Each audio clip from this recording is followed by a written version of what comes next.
Hey guys, Lytane here, and wouldn't you know, it's been 6 years since I started my YouTube channel. Crazy! I've been sitting on this couch, well, a different one most of the time, this is kinda new, playing video games, reviewing them, and just talking to you guys. The craziest part is that after this anniversary, I have no idea what I'm gonna talk about, because currently this is Abe's last game. So do you have any words of wisdom for me, going forward? Brilliant. Of course. So let's see if Oddworld Soulstorm is worth it.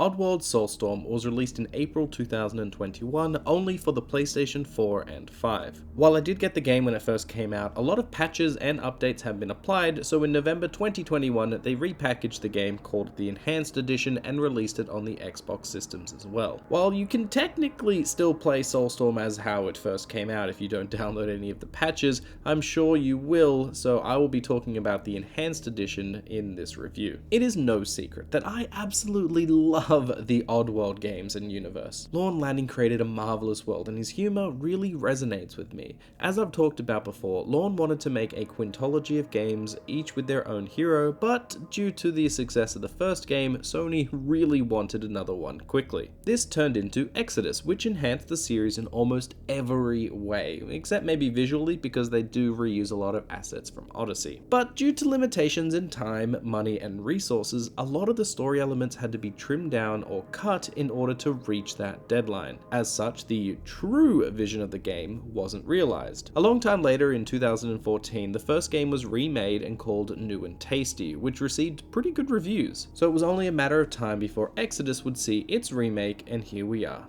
Soulstorm. Now that Lorne has time, money, and resources behind him, he wanted to change the story of this remake to be more in line with what he originally wanted to do. So let's dive into that story. Taking place very soon after New and Tasty, Abe is hiding with his fellow Mudokons in a native cave. While they are partying and having fun drinking Soulstorm, Abe is having an existential crisis. He is pretty much the leader of this new group now, and he has no idea how to deal with that and accept his role. He doesn't even get much time to reflect on his new position, as the cave is soon discovered by the Gluckons seeking revenge. They attack the cave and many get killed and others separated. It is here that Abe discovers a dying ally with a map and a very strange glowing crystal, saying that they are important for Abe. From here, Abe tries to find his group and steal a train in order to get not only his tribe, but other Mudokons that are still captive free. But something sinister is happening, as many Mudokons are getting sick, and Soulstorm is looking a little sus. If you have played Exoddus, then a lot of that story might have sounded familiar, but a little bit different. While both games follow the same kind of beats, their execution is so different. Abe's quest here feels more natural, and the way the story goes on, it makes it feel like he's just bumbling through things, a typical Abe thing to do. I like the structure so much more here than just being told he needs to go and stop a brewery. But how are you gonna go on this adventure? Well, I'm glad you asked. Glorious 2.5D, of course, and this is the much more adventurous side of 2.5D, as though you can only move left and right, the world and stage will twist and turn depending on what platforms you are on, so you can go all different directions while still pressing left. This reminds me of a lot of games like Klonoa, and it's the natural evolution of this style of gameplay over New and Tasty. Abe can do all of his usual things, run, sneak, chant, and talk, but there are a few changes. The first is you have a double jump. It gives more control over the jumps in the game, but it does feel a little strange for Abe to have this. It feels a little video gamey. Talking is relegated to 2 words and 2 options. Follow me and wait, which you can tell an individual or a group of to follow or wait. You can also tell your buddies to be aggressive or passive if they're gonna, fight back or not. And in context moments, you can also tell them to work, and that's all you get. This is a far cry over the previous game speak. I mean, it works, but it's severely limited, and I'll get into why that is a problem a bit later. Lastly, you have the ability to throw objects. Now, Abe's always had that, but you may have noticed that this Abe is sporting a cool backpack, so he can hold lots of items and even craft them together. Yeah, This game has a crafting mechanic. While not obtuse, it is a little slow, and it didn't need to be here, but it doesn't do anything wrong, so I think it's all good. It does mean that you have to search all the lockers, bins, and sligs for items all the time now, or else you'll put yourself at a disadvantage, which really slows the pace of the game down. Aside from some random glitches with the controls, all of them work really fine. For some reason, I couldn't double jump at times, and the auto guiding to ledges killed me a few times, but for the most part, it all works great. And I'm glad it does, because these levels you'll go through are huge. I don't think I finished a single level below the 30-minute mark, and some took over 90 minutes and 2 hours to finish, and that was with missing things, as I didn't follow a guide the first time through. There are also a few challenges in each level, like finding the hidden areas or saving a certain amount of Mudokons. But these are just that though, challenges.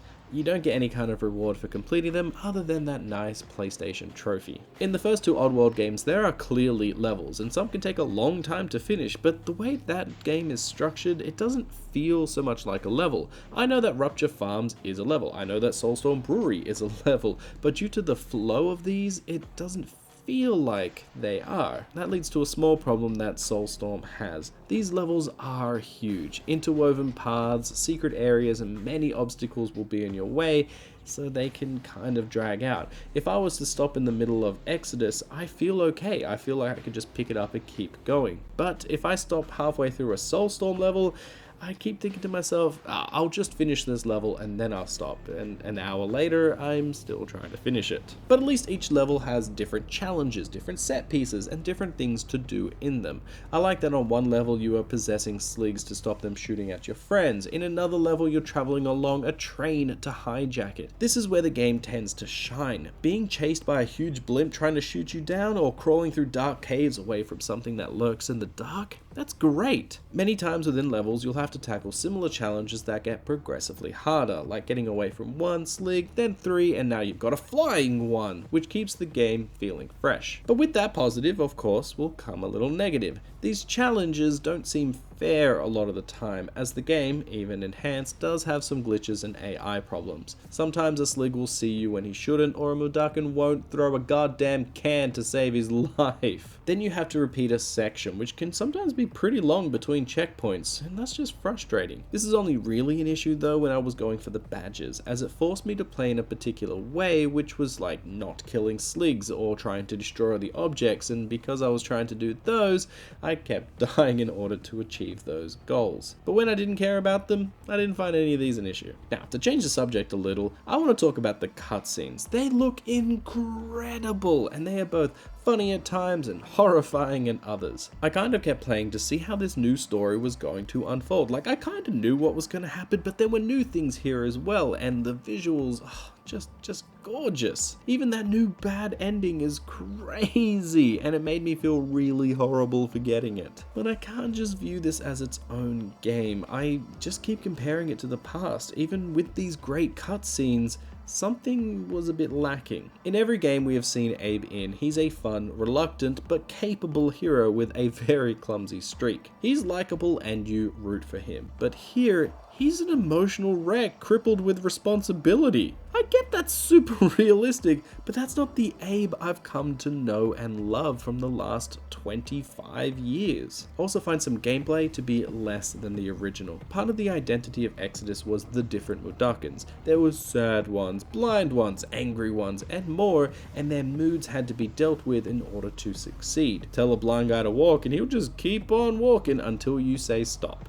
None of that is here. There are just two types of Mudokons, the ones that stand up when you ask, and the sick ones that you need to press a button on, and then they stand up when you ask, and that's all. It's because of this reason they got rid of all of that game speak. You just don't need it. You don't need to whistle to put in codes, you don't need to console a sad Mudokon or slap one that's too happy. Then we have the staple in the series, Possession, which has an orb similar to Munch's Odyssey, which is alright, I'd like this. It has limited range, but I don't mind this change. It makes sense within the game's environment, though you can't possess things in the background anymore, which is kinda lame. But the problem with Possession is that you can only possess two different things, sligs and flying sligs. There are no gluckons, no scrabs, no paramites, not even your own farts. Like, what's the point of this game then? I was honestly a little shocked because I thought they would be here. Aside from fleeches, I don't think I saw any other creature in this game. And I get this story is about Abe and the new take on Soulstorm, but the creatures feel important to the world and they're just not in this one. You know, I liked possessing a gluckon and telling things to do it,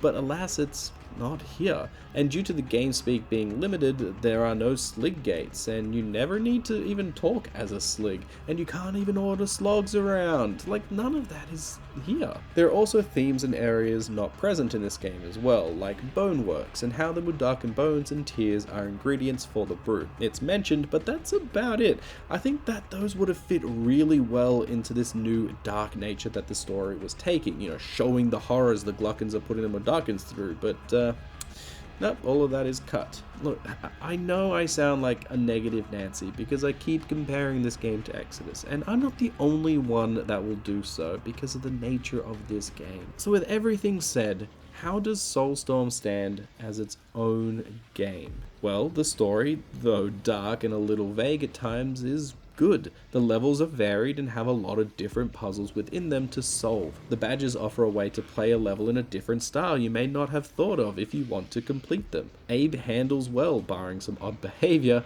and the crafting system adds a new way of fighting against the bad guys. Some of the level ideas are fantastic as well. I really enjoyed the descent into Necro mines and traveling along a train. So there are a lot of good points here, but there are some bad parts as well. There are still glitches in this game, despite being a year old, which can be annoying. Also, the graphics in the levels are sometimes really bad, especially on the PS4, which I played it on. I saw odd graphical textures and then glitches in the graphics like turning of these wheels, and it happened every single time. Despite the variety, the levels can also look a little samey. We have cave, outdoor rocks, outdoor industrial, indoor industrial, and as such, some of the game lacks a bit of visual identity, and I'm not able to tell some of the levels apart due to that. Lastly, as an aside, the road to the platinum is quite annoying, doing 2 full playthroughs of the game, one evil and one good, only if you want to use an exploit though, which I think you should. In story mode, if you die, you can quit the game and the death is erased. In level select, that does not work, making deathless runs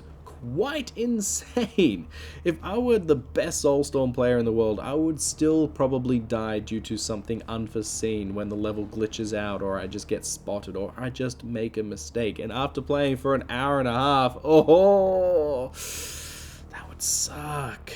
As it stands, I still have not gotten the platinum, but trust me, I will. I have every single other Oddworld platinum, you know, just to flex a little bit, so don't worry, I will get this and I'll post it up on social media somewhere once I do. So in the end, I think that Oddworld Soulstorm is worth it if you don't compare it to Exoddus, unlike I did in this entire review. As a standalone game telling a similar yet different story, it's great fun. I never ran into anything game-breaking. There were some frustrating parts for sure, but I overcame everything. The levels are fun, though sometimes long. The cinematics are fantastic, and the badges offer an optional challenge that you don't have to do. Aside from trying to platinum the game, I had a good time playing this. But if you compare it to Exoddus, then personally, I like Exoddus more. The puzzles are more complex and just generally better. The different type of Mudokons and the variety of enemies that you can possess just makes it a more fun game. But I have to remind you that this review is based on the Enhanced Edition. Now, I did not finish the game when it first came out. I played about a third of it before I quit due to many bugs and me just not having a good time with what it was offering.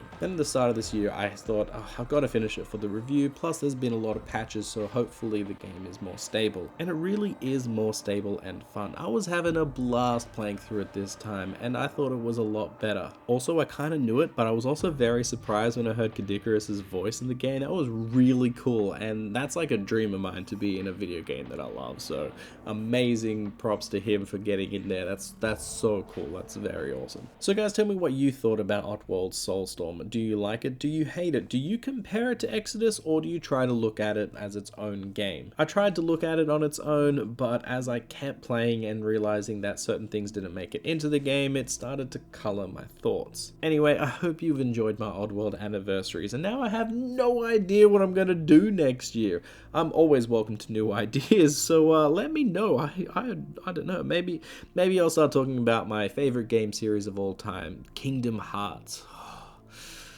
Yeah, I don't know. Maybe. Just let me know what you guys think, and I'll figure it out. Anyway, don't forget to like and subscribe, and I'll see you next time. Bye!